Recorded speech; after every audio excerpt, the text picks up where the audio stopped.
tagihan datang, uangnya nggak ada. Minjem lagi deh supaya bisa nutupin tagihan yang ini dulu. Nanti tagihan ini ya kan berikutnya ya, tagihan berikutnya datang, minjem lagi di yang lain supaya bisa nutupin tagihannya lagi. Relate? Siapa yang sering begini? Ini istilahnya gali lubang tutup lubang. Apa bahayanya bagi pikiran bawah sadar? Bahayanya gini, saat awal berhutang, ya itu sudah programmingnya, sudah ke program bahwa saya berhutang. Kelihatannya keren, ya ada duit lebih, tapi feel nggak bisa bohong. Ini bukan duitku, ini duit minjem. Saya mah nggak punya duit, makanya minjem. Ini kebentuk di pikiran bawah sadar kita tanpa kita sadari loh ya, tanpa disadari. Keyakinan yang tertanam membentuk pola. Hutang is a must, ya. Hutang is a must. Hutang adalah keharusan tanpa disadari loh ya. Tanpa disadari programnya jadi begini. Hutang is a must. Pikiran sadar maunya sih nggak ngutang, tapi alam pikiran bawah sadar kita menguasai 85% hidup kita. Apa daya? Karena hutang is a must ya, programnya gini, maka seterusnya harus ngutang.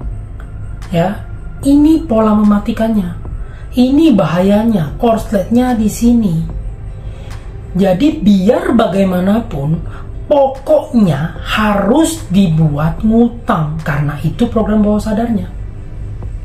Uang masuk, pakai untuk bayar utang, pakai untuk bayar cicilan, bisa beres dong kelihatannya. Tapi kenyataannya akan dibuat supaya kembali berhutang. Dengan cara apa?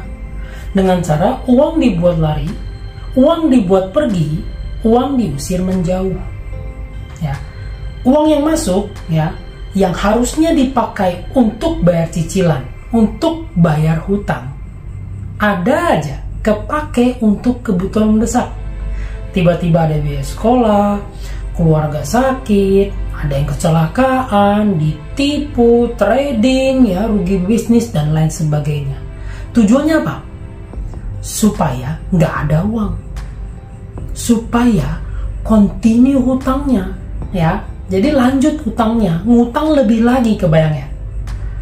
Uang versus hutang itu berlawanan. Uang itu energinya high, hutang itu energinya low. Yang mana yang kita fokuskan, maka hukum tarik-menarik, law of attraction akan bekerja di energi itu.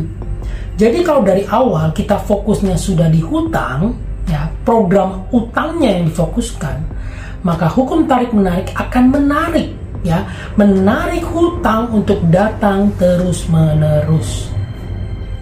Kalau uang dibuat pergi, mau bayar pakai apa? Ya minjem lagi dong, berhutang lagi dong, supaya bisa nutupin tagihan yang ini. Yes, ini sesuai dengan program bawah sadar yang dari awal ditanamkan, yaitu hutang is a must.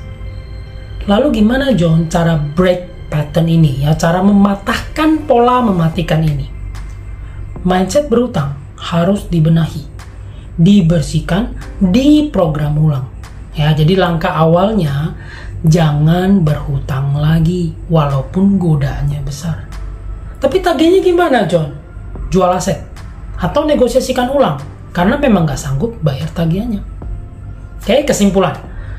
Jangan terjebak dengan cara menggampangkan. Yang penting ada duit, minjem dulu aja. Soal bayar kan masih bulan depan. Jangan ya. Jangan ya. Karena ini akan membentuk program yang salah di bawah sadar Anda. Konsekuensinya, wow, mengerikan. Yuk, keluar dari jeratan utang dengan cara stop berhutang yang baru. Bisa praktekkan ya? Oke? Kalau ini bingung ya, bisa ditanyakan di kolom komen. Sampai jumpa di next video. Thank you and bye for now.